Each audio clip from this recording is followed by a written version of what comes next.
When you made this film, you were only 25, weren't you? I mean, everybody knows that you had the most astonishing contract that Hollywood has ever provided. Yes. Ever. Ever. Not financially speaking, in terms of authority and Yes. rights.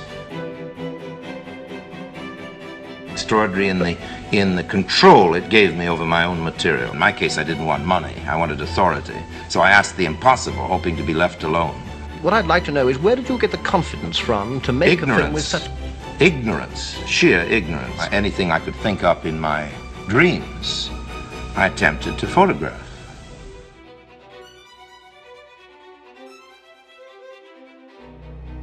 It's only when you know something about a profession, I think, that you're timid or careful.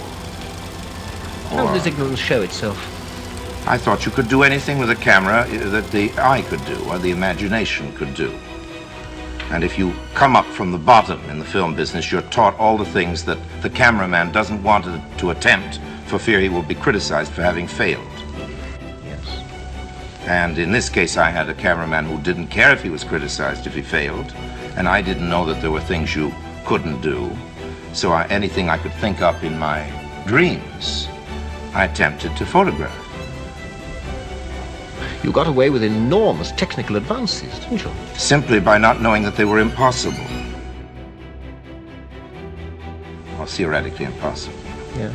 And of course, again, I had a great advantage, not only in the real genius of my cameraman, but in the fact that he, like all great men, I think, who are masters of a craft, told me that there was nothing about camera work that I couldn't learn in half a day.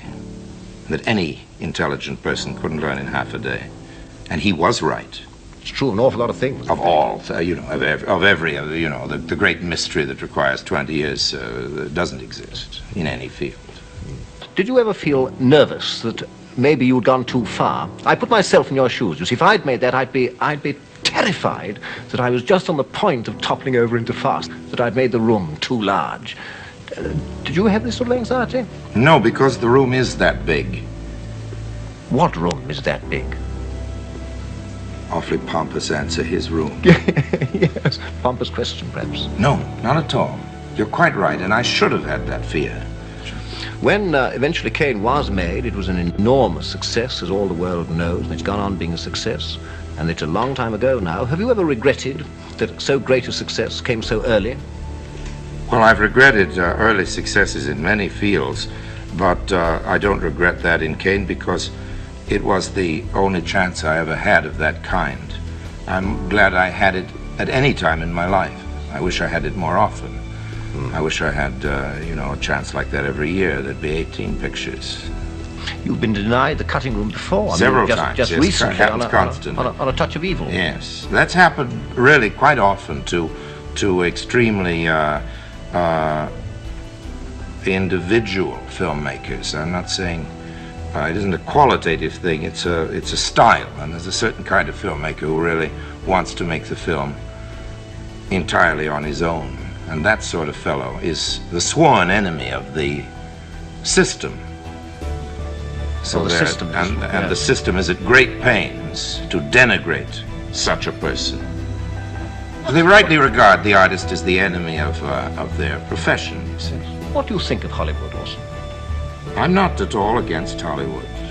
Not at all. It's I think, a remarkable community with a great history.